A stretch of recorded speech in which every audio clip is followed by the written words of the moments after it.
आज़ाद कौमों के अंदर कभी भी कोई आइन तोड़ नहीं सकता। पाकिस्तान का आइन, पाकिस्तान के 5 सुप्रीम कोर्ट के जजेस वाज़े तौर पे कहते हैं कि 90 दिन में इलेक्शन होना है, क्योंकि आइन कहता है। सुप्रीम कोर्ट का काम होता है आइन को इंप्लीमेंट करना।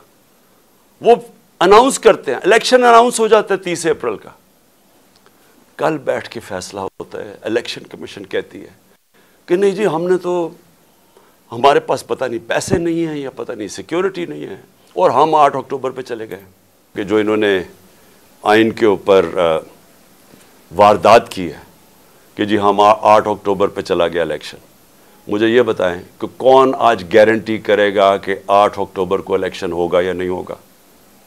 जब ये वजह दे दी कि जी आज पता नहीं पैसे नहीं है या जो भी है सिक्योरिटी, कोई भी बहाना तो कोई भी मार सकते हैं, तो क्या गारंटी है कि 8 अक्टूबर को ये नहीं होगा?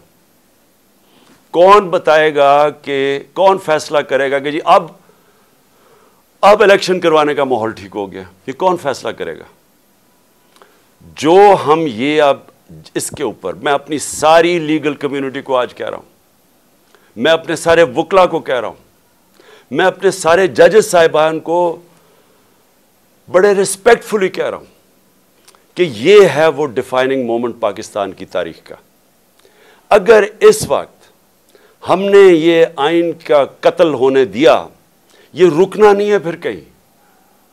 सबको याद होना चाहिए कि एक दफ़ा कहा था मैं 90 दिन में इलेक्शन करवा दूंगा, और उसके बाद 11 साल तक एक आमरीत के मुल्क उस पर पड़ा रहा था। तो आज भी अगर हम यहां से हटते हैं, ये फिर रुकने नहीं लगी बात।